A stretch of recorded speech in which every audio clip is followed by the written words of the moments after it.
Rachel. What? Stop. You have this bizarre notion that all of Shakespeare's tragic heroines end up on the floor and convulse before they die. Well, don't they? No. Get it through your head, all right? Antony and Cleopatra is not about convulsion. It's about a romantic thriller between Egypt and Rome, which just also happens to be a geopolitical power struggle. Oh, so it's one of Shakespeare's geopolitical plays. Wow, if I'd known that, I would have never screwed around with it. Because Shakespeare's geopolitical work is my favorite stuff. It's like the themes he wrote about 400 years ago are still relevant today. Like that one that he wrote about nuclear energy affecting the Soviet Union. Oh my gosh, Rachel. Shakespeare never wrote anything about the Soviet Union. Yeah, he totally did. And it was called Chernobyl Kinsman. It was intense. What are you talking about? Chernobyl Kinsman. It was recently attributed. No. Rachel, I think you mean two noble kinsmen. Not Chernobyl Kinsman. Two noble kinsmen. Oh. What's Two Noble Kinsmen about? Oh, well, it's about a girl who goes psychotic because her boyfriend's about to be eaten by tigers and her dad's gonna be dead. And is there anything in there about Boris Yeltsin? No! Well, I have never heard of that play. I'm not surprised you haven't heard of it. Maybe I should explain. Ladies and gentlemen, Two Noble Kinsmen falls into what we call the apocrypha of Shakespeare's plays, or in some scholarly circles, the lesser plays, or the obscure plays, or simply the bad plays. And yet, not all of Shakespeare's plays in the apocrypha are without merit. In fact, one of them, Troilus and Cressida, is hardly crap at all. I actually talk about it in my newest book called I Love My Willie, which I'd like to pull out for you right now. Haha!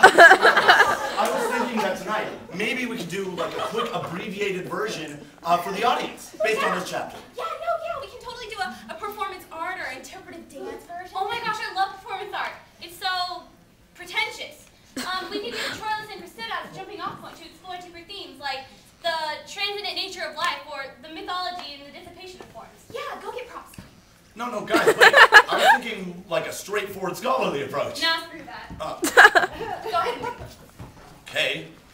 Troilus and Cressida was written in 1603, published in quarto in 1604, and appears in the first folio, although this version is some 166 lines longer than the second quarto edition of 1645, in which appears the famous Chihuahua scene.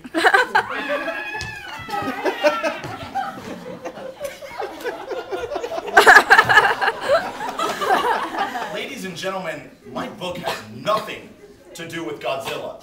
It discusses real important themes like Shakespeare's plays may actually have been written by Elvis Presley. It's groundbreaking work, okay? See, he entered a time warp after he was abducted, and it was just a wonderful, wonderful time. Wait. Is there anything in there about the plot? Plot? Of course I cover the plot. I cover it in extensive textual analysis and research on page 29 in the footnotes. See, Troilus, youngest son of Priam, king of Troy. Okay, so you be Troilus, and you be the king. Yeah, okay, great. Loves Cressida. And has arranged with her uncle Pandarus for a meeting. Although she feigns indifference, she is attracted to him. I have to feign indifference? Yeah! Meanwhile, Agamemnon, the Greek commander, has surrounded the Trojans. Agamemnon needs Yeah. his boring! This is so boring. Kids at school hate to learn about this stuff. Yeah, like as soon as he said Agamemnon, I was asleep. No, I'm sorry, but when they told me I was coming to La Costa, I said I am not going to do compulsive, dry Shakespeare for these people. Because it'll just turn them off. I mean, that's what happened to me.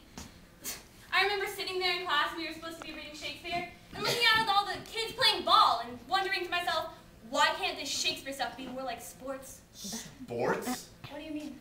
Well, like, sports are visceral. They're exciting to watch, I mean, take the histories, for example. With all those kings and queens killing each other off and the throne being passed from one generation to the next, it's just like playing football, only you do it with a crown. Hey, they are kind of similar, aren't they? Yeah, okay, I can see it. Line them up. Let's get macho. 42, 25, Richard III, Henry V, part 1, 2, 3, huh? And the crown is snapped to Richard II, who's looking for an heir downfield. There goes King John, and he's running. My nose flashings downwards. Ooh, it looks like King John comes up with the crown. Victory is mine! And he's hit immediately by King John, that rarely performed player from the 12th century, and he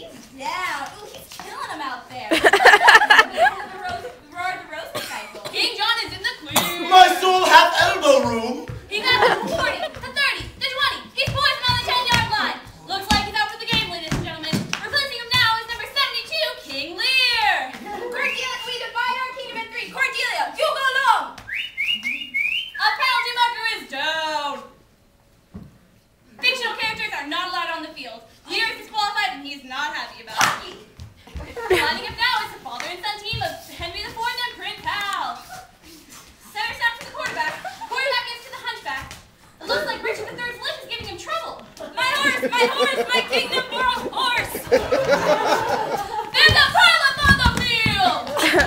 Fumble! And Henry VIII comes up with it. He's at the 20, the 15, the 10, and he stops at the 5 to chop off his wife's head. Touchdown for the Red Roses. This could be the beginning of a two-door dynasty. Henry IV, Richard III. He is a babe and Charles is a turd. Go Fergie!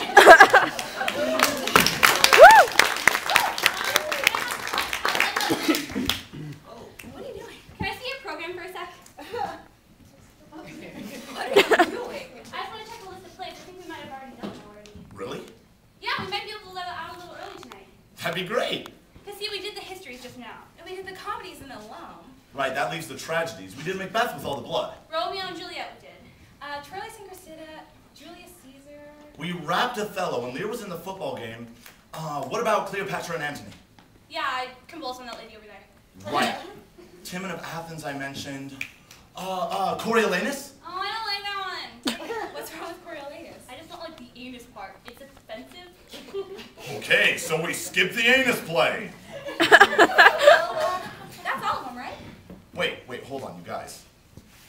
Oh no, Hamlet! How could we forget Hamlet? I don't know. It's right there. Shakespeare didn't write Hamlet, did he? Of course he did. I thought it was a Mel Gibson movie. Ladies and gentlemen, 36 plays down, 1 to go. Possibly the greatest play ever written in the English language. A play of such lofty, poetic, and philosophy that I can... Nate, come on. I don't want to do Hamlet. I'm just not up for it. What are you talking about? We've already done 36. Well, it's like the football game left me emotionally and physically drained, and I just don't think I can do justice to it. We don't have to do justice to it, okay? We just have to do it. But I don't want to do it! Rachel, our show is called The Complete Works of William Shakespeare. I think they'd like to see Hamlet. Well, then we call it The Complete Works of William Shakespeare. Except Hamlet. That's the most ridiculous thing I've ever heard. Well, if you want to do it, then do it. I don't have to if I don't want to. I'll just sit with this lady. She's my friend. I'll sit here and watch you two do it. Rachel. No, you can't make me do it! Hey, let go of our actor! Okay, don't touch me. Are you okay? Fine. We're gonna do Hamlet now, right? Yeah. Okay. Here's your program back. I am so sorry. So we start off with the guard scene. We're gonna need Bernardo and Horatio. We'll need Rosencrantz and Guildenstern. No, they have their own play. We can forget about them. Okay, where do you think you're going? I'll kill this lady! I'll kill her! Hey, you leave her alone! No! Get back here, you Shakespeare whip!